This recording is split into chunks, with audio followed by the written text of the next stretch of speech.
Hello ಗುರು, welcome to Hubli. So actually ನಾನು ಎಲ್ಲಿದ್ದೀನಿ ಅಂತ ಅಂದರೆ ನಮ್ಮ ಅತಿ ದೊಡ್ಡ ಶ್ರೇಷ್ಠವಾದ ಹುಬ್ಬಳ್ಳಿಯಲ್ಲಿ ಫೇಮಸ್ ಆಗಿರುವಂಥ ಸಿದ್ಧಾರೂಢ ಮಠನ ನೋಡ್ಬೋದು.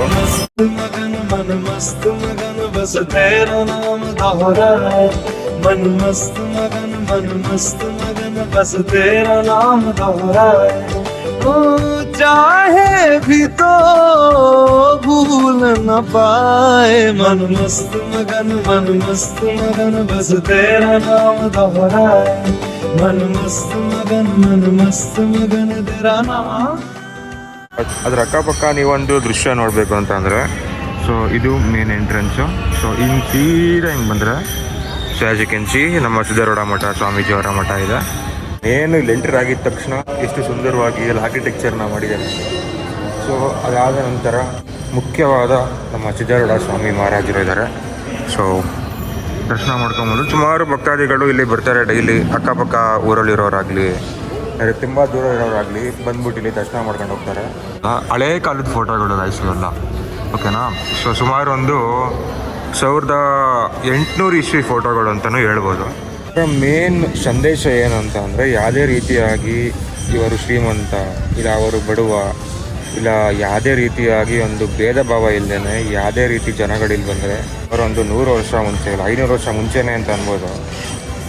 ಸೊ 100 ವರ್ಷ ಮುಂಚೆನೇ ಅಂತ ಅನ್ಬೋದು. ಆಗಿನ ಕಾಲದಲ್ಲಿ ಫೋನ್ಸ್ ಇರಲಿಲ್ಲ, ಪ್ಲಸ್ ಯಾವುದೇ ರೀತಿಯ ಎಲೆಕ್ಟ್ರಿಸಿಟಿ ಇರಲಿಲ್ಲ.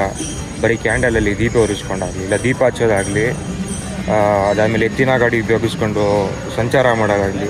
ಸೊ ಆಗಿನ ಕಾಲದಲ್ಲೇ ಏನು ಅಷ್ಟೊಂದು ಡೆವಲಪ್ಮೆಂಟ್ ಆಗಿರಲಿಲ್ಲ ನಮ್ಮ ಕಂಟ್ರಿ. ಸೊ ಆಗಿನ ಕಾಲದಲ್ಲೇ ಈ ಥರ ಸುಂದರವಾದ ಕಟ್ಟಡ ಕಟ್ಟಿದ್ದಾರೆ ಅಂತಲೇ ಅದ್ಭುತ ಆದ ವಿಷಯ ಅಂತಲೇ ಹೇಳ್ಬೋದು. ಸೊ ನೋಡ್ತಾ ಇರ್ಬೋದು ಆರ್ಕಿಟೆಕ್ಚರ್ ಎಲ್ಲ ನೆಕ್ಸ್ಟ್ ಲೆವೆಲ್ ಆಗಿದೆ. ಇನ್ನೊಂದೇನು ಅಂತಂದರೆ ಇವರು ಹುಟ್ಟಿದ್ದು 1836 ಸಿದ್ಧಾರೂಢ ಸ್ವಾಮೀಜಿಯವರು. ಮರಣ ಬಂದ್ಬಿಟ್ಟು 21 ಆಗಸ್ಟ್ 1921. ಸೊ ತದನಂತರ ಇವರು ಬಂದ್ಬಿಟ್ಟು ಇಲ್ಲೇ ಸಮಾಧಿಯಾಗಿ ಇಲ್ಲೇ ವಾಸ ಮಾಡುತ್ತಿದ್ದಾರೆ. ಸೊ ನೋಡ್ತಾ ಇರ್ಬೋದು ದೃಶ್ಯ. ಅದು ನೀವು ದರ್ಶನ ಮುಗಿಸ್ಕೊಂಡು ಬಂದ ನಂತರ ಅದ್ರ ಪಕ್ಕದಲ್ಲೇ ಊಟದ ವ್ಯವಸ್ಥೆ ಕೂಡ ಇದೆ, ಪ್ರಸಾದ ವ್ಯವಸ್ಥೆ ನೋಡ್ತಾ ಇರ್ಬೋದು. ಇವರು ಅವರ ಗುರು ನಮ್ಮ ಸಿದ್ಧಾರೂಢ ಸ್ವಾಮೀಜಿ. ಸೊ ಇಷ್ಟು ಹೇಳ್ತಾ ವಿಡಿಯೋನ ಮುಗಿಸ್ತಾ ಇದ್ದೀನಿ. ಸೊ ನಾನು ನಿಮ್ಮ ಅಚ್ಚುಮೆಚ್ಚಿನ ದೀಕ್ಷಿತ್ ಅಂತ. So as you can see I have explored and challenges ಕೂಡ ಕಂಪ್ಲೀಟ್ ಮಾಡಿದ್ದೀನಿ. ಓಕೆನಾ. ಸೊ ಇಷ್ಟು ಹೇಳೋಕ್ಕೆ ಇಷ್ಟಪಡ್ತೀನಿ. ಸೊ ಮತ್ತೊಮ್ಮೆ ಹುಬ್ಳಿಯಿಂದ ದೀಕ್ಷಿತ್. ಎಲ್ಲರೂ ಒಳ್ಳೆಯದಾಗಲಿ. ಜೈ ಕರ್ನಾಟಕ, ಜೈ ಕನ್ನಡಾಂಬೆ. ಬಾಯ್.